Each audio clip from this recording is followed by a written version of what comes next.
नमस्कार, बहुत बहुत स्वागत है आप सभी का। आप देख रहे हैं खबर दोपहर। मैं आपके साथ राजेंद्र देव और हेडलाइंस के बाद अब खबरों पर विस्तार से बात। और एक बड़ी अपडेट बुलंदशहर से इस वक्त हमारे पास। कॉलेज के भीतर बुलंदशहर में हिसाब को लेकर हंगामे की खबर आ रही है। क्षमा करें, हिजाब को लेकर हंगामे की खबर आ रही है। हिजाब में छात्राओं की एंट्री को लेकर हंगामा हुआ है। कॉलेज स्टाफ के खिलाफ परिजनों ने हंगामा कर दिया। पुलिस ने लोगों को समझाकर शांत कराया है। सिकंदराबाद के जेएसपीजी डिग्री कॉलेज का सारा मामला। दरअसल हिजाब पहनी छात्राओं को स्टाफ द्वारा रोके जाने पर यह हंगामा हुआ है और कॉलेज प्रबंधन के फैसले के खिलाफ परिसर में लोग हंगामा करने लगे। बताया यह जा रहा है कि एबीवीपी के छात्रों के प्रदर्शन की वजह से ड्रेसिंग कोड लागू किया गया था। हंगामा बुलंदशहर में कॉलेज के अंदर हिजाब को लेकर हंगामा हुआ है। हिजाब में छात्राओं की एंट्री को लेकर हंगामा हुआ है और एबीवीपी के प्रदर्शन के बाद यह हुआ हंगामा बताया जा रहा है। कॉलेज स्टाफ के खिलाफ हंगामा किया गया। पुलिस ने लोगों को समझाकर वहां पर शांत कराया। यह सिकंदराबाद के जेएसपीजी डिग्री कॉलेज का मामला है। पुलिस ने बहुत मुश्किल से इस मामले को शांत कराया। जेएसपीजी डिग्री कॉलेज का यह मामला है। हिजाब में छात्राओं की एंट्री को लेकर हंगामा हुआ है। कॉलेज स्टाफ के साथ हमारे संवाददाता, बुलंदशहर संवाददाता अनुभव शर्मा हमारे साथ जुड़ गए। अनुभव, पूरा प्रकरण, पूरा मामला हमारे दर्शकों को समझाएं। जी देखिए, बिल्कुल आपको बता दूं कि जो मामला है वो हिजाब से जुड़ा हुआ है, क्योंकि सिकंदराबाद के जेएसपीजी डिग्री कॉलेज का ये पूरा मामला है, जहां अब तक आपको बता दूं कुछ दिन पहले एबीवीपी के छात्रों ने, संगठन ने जो प्रदर्शन किया था कि कॉलेज में ड्रेस कोड लागू किया जाए। उसके बाद में जो कॉलेज प्रशासन है उसने ड्रेस कोड लागू करके, जिसके बाद जो युवतियां हैं वो हिजाब पहनकर आई तो उनको स्कूल अंदर जाने से, कॉलेज अंदर जाने से रोक दिया गया। उसके बाद में जो वहाँ पे स्थानीय छात्र थे या अन्य लोग थे, उन्होंने काफी हंगामा किया, प्रदर्शन किया, जिसके बाद मौके पर पुलिस पहुंची और ये डिसाइड किया गया कि एक चेंजिंग रूम चेंजिंग रूम है वो वहाँ पर लगा दिया जाए, ताकि जो युवतियां हैं वो अपना हिजाब अगर पहन के आती है तो वहाँ से उसके बाद में चेंजिंग रूम अपना चेंज करके अंदर कॉलेज जाएं, उसके बाद में वापस आकर अपना पहने और फिर दोबारा से वो आ जा सकती हैं। तो इससे कॉलेज का जो ड्रेस कोड है वो भी डिस्टर्बेंस उसका नहीं होगा और जो युवतियां हैं जो हिजाब पहनना चाहती हैं तो उनको भी किसी प्रकार की कोई समस्या नहीं होगी। फिलहाल जो पुलिस प्रशासन है उनके द्वारा समझा दिया गया और मामले को शॉर्ट आउट कर दिया गया। ठीक है, बहुत धन्यवाद आपका अनुभव। तो इस मामले को सुलझा लिया गया है पुलिस प्रशासन के द्वारा और हमारे संवाददाता बता रहे थे कि क्या प्रस्तावित करके इसको सुलझाया गया है। बुलंदशहर में यह प्रकरण पुलिस ने शांत करा दिया है। अगली बड़ी खबर प्रयागराज से है। माफिया मुख्तार की पत्नी पर ईडी का शिकंजा कसा हुआ है। मुख्तार की पत्नी पर लटकी है गिरफ्तारी की तलवार। मुख्तार की पत्नी को ईडी ने रिमाइंडर नोटिस भेजा है।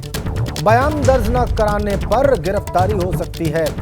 अफशान अंसारी को प्रवर्तन निदेशालय ने नोटिस भेज दिया है। मनी लॉन्ड्रिंग केस में बयान दर्ज कराने के लिए नोटिस भेजा गया है।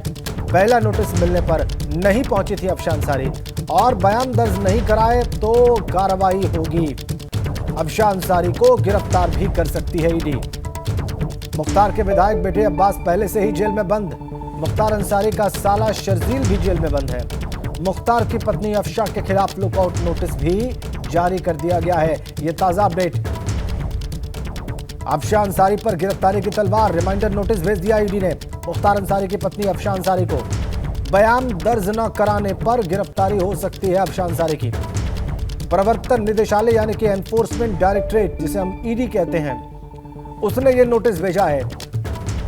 लुकआउट नोटिस भी जारी कर दिया गया है। यह ताजा अपडेट प्रयागराज से। गिरफ्तारी की तलवार लटक गई है अब अफशा अंसारी के ऊपर।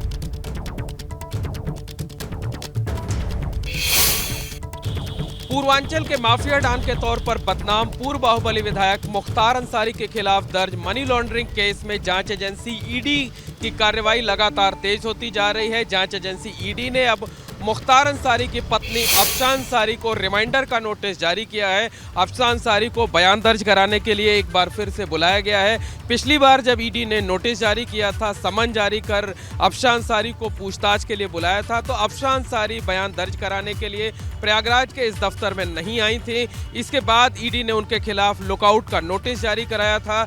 यही वजह है कि ईडी ने अब रिमाइंडर नोटिस जारी किया है और ईडी के सूत्रों का दावा है कि अगर अफशा अंसारी इस बार भी बयान बयान दर्ज कराने के लिए नहीं पहुंचती हैं तो ईडी की टीम उन्हें गिरफ्तार करने की कोशिश कर सकती है। और जो सूत्र हैं, सूत्रों के मुताबिक अगर अफशान अंसारी अब बयान दर्ज कराने के लिए ईडी के दफ्तर नहीं आती हैं, ईडी को सहयोग नहीं करती हैं, तो ईडी की टीम उन्हें गिरफ्तारी कर सकती है। यानी साफ कहा जा सकता है कि मुख्तार अंसारी के खिलाफ दर्ज मनी लॉन्ड्रिंग केस में मुख्तार के परिवार से जल्द ही तीसरी गिरफ्तारी भी हो सकती है।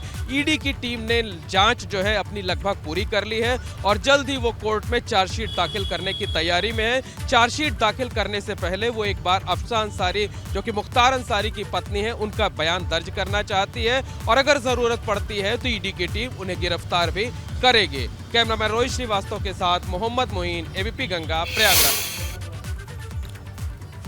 आगे बढ़ते हैं। समाजवादी पार्टी के पूर्व एमएलसी परवेज अली पर केस दर्ज कर लिया गया है। परवेज अली की पत्नी नीलोफर के खिलाफ भी केस दर्ज हो गया है। अपहरण, लूटपाट और धोखाधड़ी समेत कई धाराओं में केस दर्ज किया गया है। पूर्व कैबिनेट मंत्री महबूब अली के परिवार वालों पर यह केस किया गया है। शिकायतकर्ता को बंधक बनाकर मारपीट का भी आरोप है। बड़ी अपडेट समाजवादी पार्टी के नेता से जुड़ी हुई। पूर्व कैबिनेट मंत्री महबूब अली के परिवार वालों पर केस दर्ज। शिकायतकर्ता को बंधक बनाकर उसके साथ मारपीट का भी आरोप लगा है।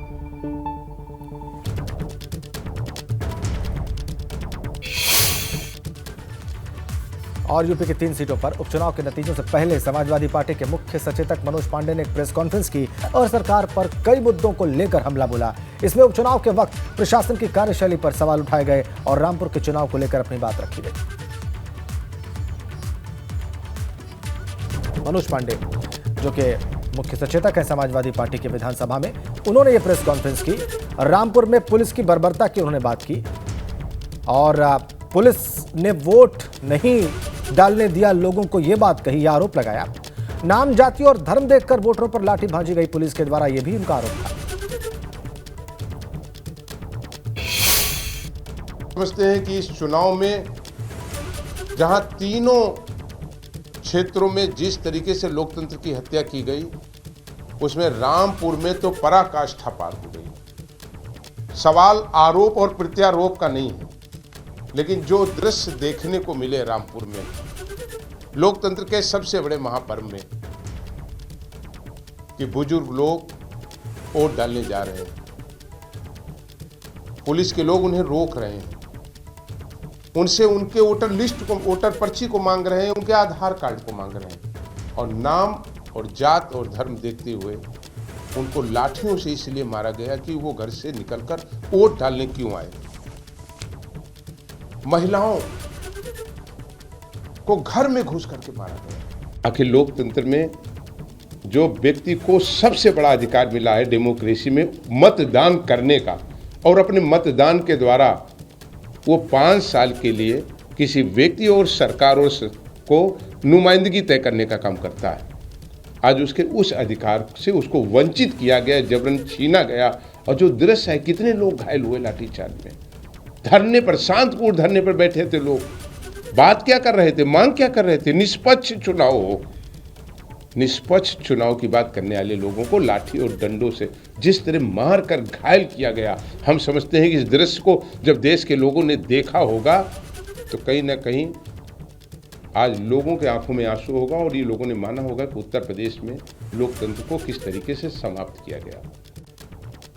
आज हम बात करें तो यही हाल बीते दिनों लोकसभा के चुनाव में भी रामपुर में हुआ था।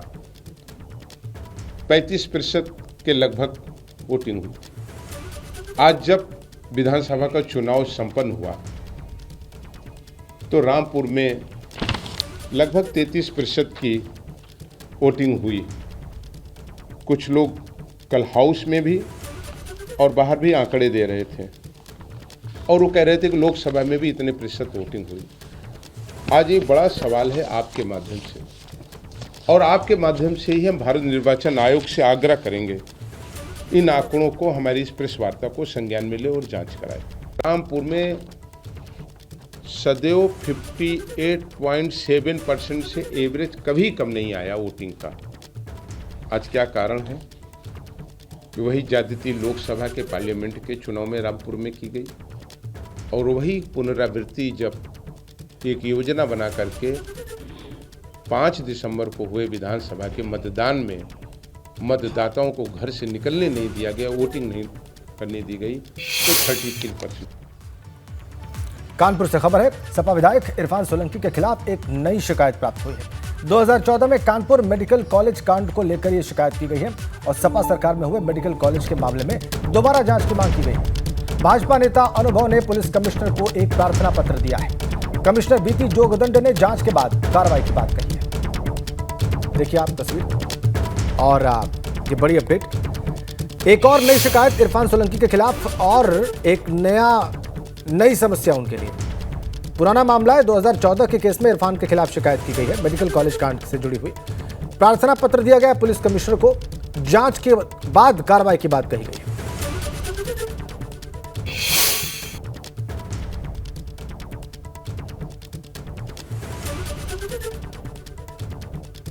दो 2016 में सपा की सरकार जब चल रही तो एक मेडिकल कॉलेज कांड करके एक बहुत बड़ा कांड हुआ था, जिसमें निरीह डॉक्टरों के ऊपर पुलिस ने बर्बरतापूर्वक लाठी इसलिए चढ़ाई थी क्योंकि वो निरीह डॉक्टर इरफान के खिलाफ FIR कराए हुए थे। उस कांड के विरोध में ना सिर्फ कानपुर, ना सिर्फ सूबा, बल्कि देश में IMA स्ट्राइक पे चला गया था और उस स्ट्राइक की वजह से तमाम मरीजों को अपनी जान से भी हाथ धोना पड़ा था। इस तरह के जो हमारे निरीह मरीजों की जान गई थी, उनकी जान के कारक को दंडित करने की आवश्यकता है। इस वजह से मैं ये जाँच दोबारा रीओपन करवाने की मांग को लेकर आज कानपुर पुलिस आयुक्त के पास आया हूँ। अभी मुझे एक ज्ञापन के रूप में एक एप्लीकेशन दिए श्री अनुभव चौधरी ने। इसमें पूर्व में घटित कुछ घटनाओं का जिक्र किया गया है और उसमें जो उस घटनाओं के कारण या उन घटनाओं के बाद जो भय व्याप्त है, जो अन्याय हुआ है, उसका जिक्र किया गया है। ये ज्ञापन प्राप्त हुआ है, इस पर जाँच करके आवश्यक कार्रवाई की। तो सपा विधायक इरफान सोलंकी पर पुलिस का शिकंजा और कसा है। इरफान और रिजवान के खिलाफ 2 और केसेस दर्ज किए गए हैं। जाजमऊ थाने में दर्ज हुए हैं ये 2 और मुकदमे। रंगदारी, धमकी और प्लॉट कब्जाने के मामले में ये केसेस दर्ज किए गए हैं। भाजपा नेता मोहम्मद अकील और मोहम्मद नसीम ने ये केसेस दर्ज कराए हैं।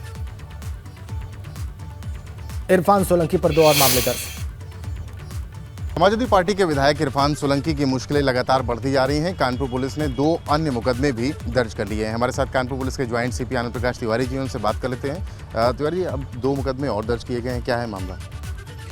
देखिए, ये दोनों मामले ज़मीन पे कब्जा करने, ज़बरदस्ती पैसा मांगने, रंगदारी वसूलने, इस तरह के मामले हैं और जाजमऊ थाने में दोनों दर्ज किए गए हैं।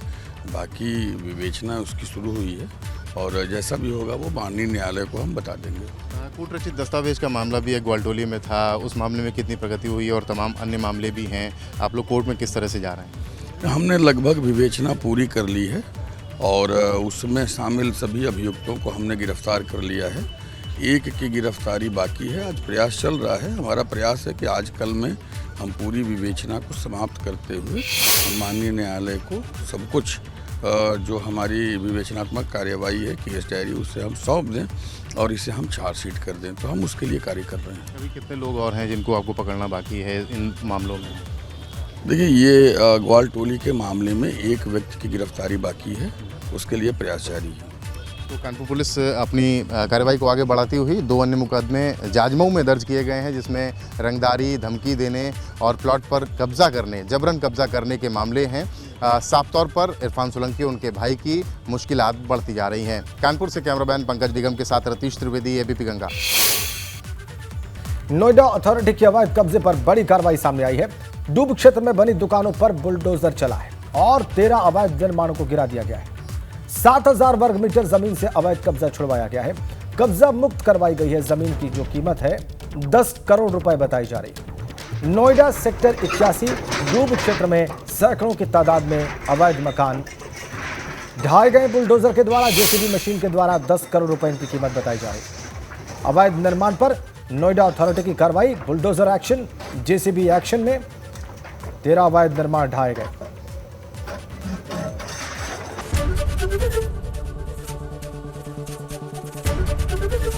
ABP गंगा, खबर आपकी, जुबान आपकी।